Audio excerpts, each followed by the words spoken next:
नमस्कार।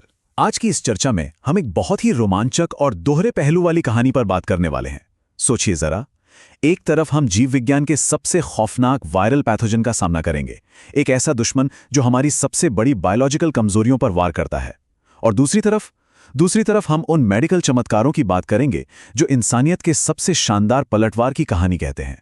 तो ये सफर एक बहुत बड़े खतरे से शुरू होकर एक शानदार जीत तक जाएगा। चलिए शुरू करते हैं। तो आखिर मेडिकल साइंस हमारी सबसे बड़ी कमजोरियों और इन चमत्कारी खोजों के बीच का ये फासला तय कैसे करता है? आज की हमारी ये चर्चा मुख्य रूप से इन्हीं दो हिस्सों में बटी है।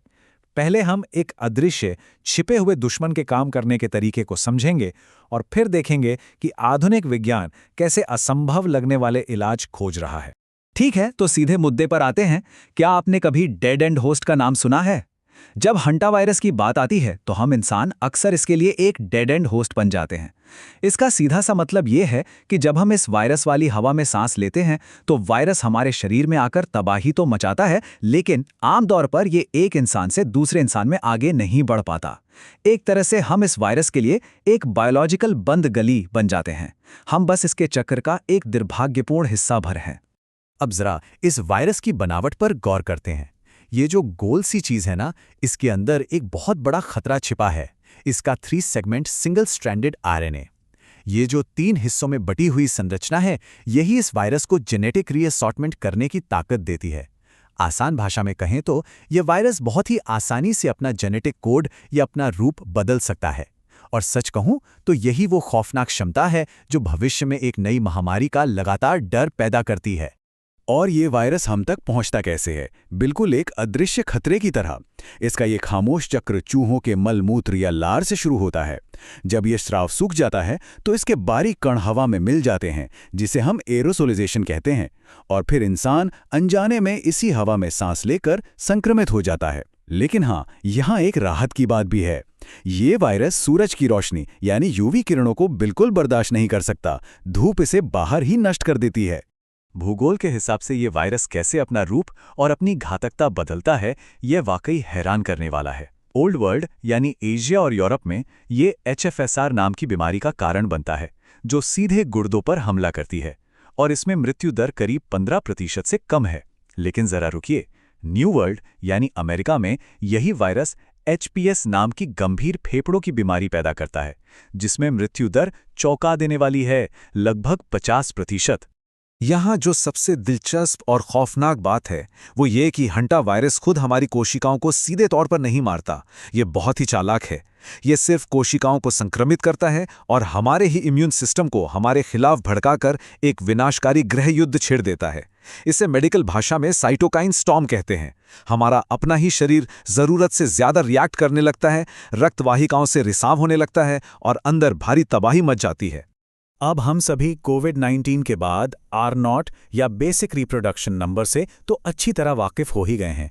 कोविड का R0 3 से 5 के बीच था, इसीलिए वो इतनी तेजी से फैला।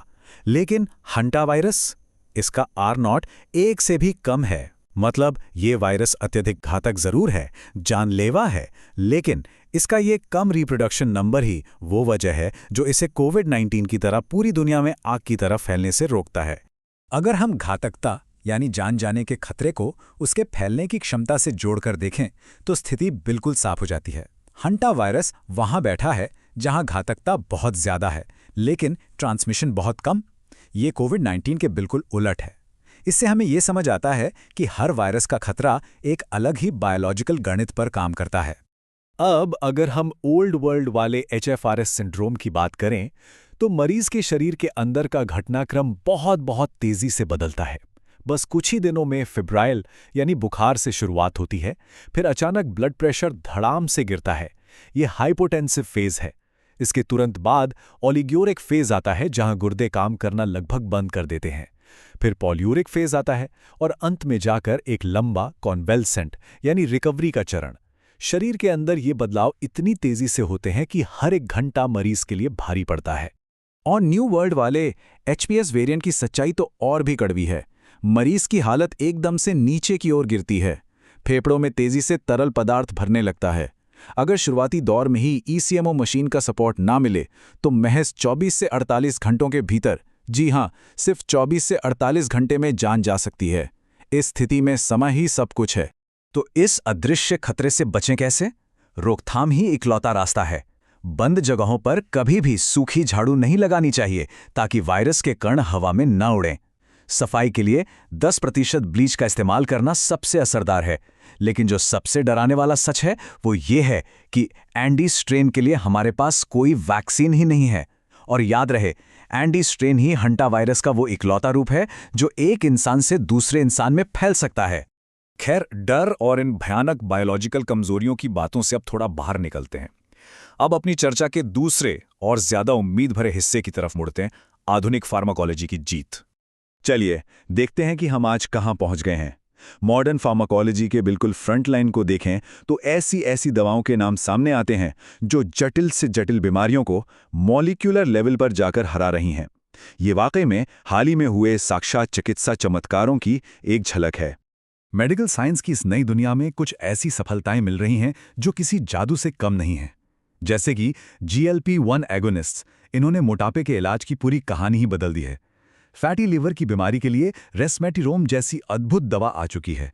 और शायद सबसे बड़ी और ऐतिहासिक उपलब्धि है लेकानेमैब, जो एक एंटी एमेलॉइड दवा है और जिसने अल्जाइमर जैसी बीमारी से लड़ने की एक बहुत बड़ी उम्मीद जगाई है। और कैंसर जैसे घातक रोग के खिलाफ हमारी लड़ाई, वो तो अब स्नाइपर जैसी सटीक हो गई है। एंटीबॉडी ड्रग कॉन्जुगेट्स सीधे कैंसर सेल्स को जाकर निशाना बनाते हैं। बायस्पेसिफिक टी सेल इंगेजर्स तो मानो हमारे शरीर की अपनी टी कोशिकाओं को एक खतरनाक हथियार में बदल देते हैं। और इम्यून चेकपॉइंट इनहिबिटर्स, ये हमारे इम्यून सिस्टम का ब्रेक हटा देते हैं ताकि वो कैंसर को ढूंढ कर खत्म करे। है ना कमाल? तो सबसे अहम बात यह है कि ये सब आखिर मुमकिन कैसे हो रहा है। इसका जवाब छिपा है हमारी बेसिक बायोलॉजी को समझने में। हाल ही में माइक्रो आरएनए की खोज को नोबेल प्राइज से नवाजा गया। इस खोज ने हमें बताया कि कैसे ये छोटे छोटे आरएनए अणु मैसेंजर आरएनए से जुड़कर ये तय करते हैं कि हमारी कोशिकाओं के अंदर जीन कैसे काम करेंगे। सच कहूं तो इस एक जानकारी ने बायोलॉजी को देखने का हमारा नजरिया ही पूरी तरह से बदल कर रख दिया है। चाहे वो हंटा वायरस जैसे घातक पैथोजन का खौफनाक चक्र हो या फिर टी कोशिकाओं को कैंसर से लड़ने के लिए तैयार करने का चमत्कार, हम इंसान अब बायोलॉजी की सबसे गहरी कार्यप्रणाली को समझ रहे हैं। हर नई खोज के साथ हम मानव स्वास्थ्य के एक नए युग में कदम रख रहे हैं। तो सोचने वाली बात यह है कि इसके बाद मेडिकल साइंस किस नामुमकिन लगने वाले बायोलॉजिकल रहस्य से पर्दा उठाएगा। ये एक ऐसा सफर है जिसका हिस्सा होना ही अपने आप में अद्भुत है। आज की इस चर्चा में साथ बने रहने के लिए आपका बहुत बहुत शुक्रिया।